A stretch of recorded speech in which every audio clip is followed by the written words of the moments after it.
Greetings everyone pachivhetivhetism HD apo patinenge tichikupai nhoroondo dzeZimbabwe dzakasiyana siyana maringe nenyika yeZimbabwe. Naizvozvo nyaya yandinoenda kubatira inyaya yemauto ayo ari kunzi adivhaidha. Mamwe ari kunzi ari kusapota vaVererius Vanda asi mamwe ari kunzi ari kusapota Shoni Mnangagwa. Naizvozvo mhuri yeZimbabwe kutenderera kuri kuitika mastreets nemasources atinenge tichitora nyaya vari kutiudza ivo kuti mamwe mauto ave kudivi ravaPVS Banda, mamwe ava kudivi raShoni. Naizvozvo mhuri yeZimbabwe ndofunga few months ago pakataurika nyaya yekuti vaPVS Vanda vakanzi ngavaritaye, vaPVS Vanda vakaramba kuritaya.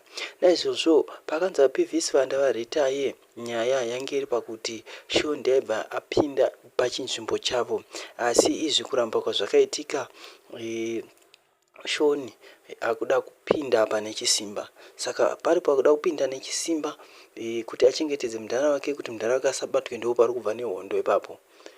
Ndo padivhaidha masoja. So masoja akone agara ari kusapota the regime nekuti iwo ari kubhenefita ikoko, koita mamwe asiri kutoda izvozvo.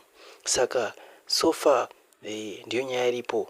Naizvozvo mhuri yeZimbabwe according to maprophecies ese yatiri kunzwa munyika yeZimbabwe ndiyo nyaya iri kutaurwa iyoyo. So rabva rauya richinosiya nyaya yakadai so regai timboona kuti zvinopera zvakamira sei, regai timboona kuti zvinosvika papi. So thank you mhuri yeZimbabwe. Asi maprophecies ese ari kutaura nyaya yemaringe, asi hapana kutaura mazita kunzi ningi ndiye adivha ane ame ari kutungamirira iyi kana kuti ari kutungamirira iyi. Thank you for watching this video mhuri yeZimbabwe.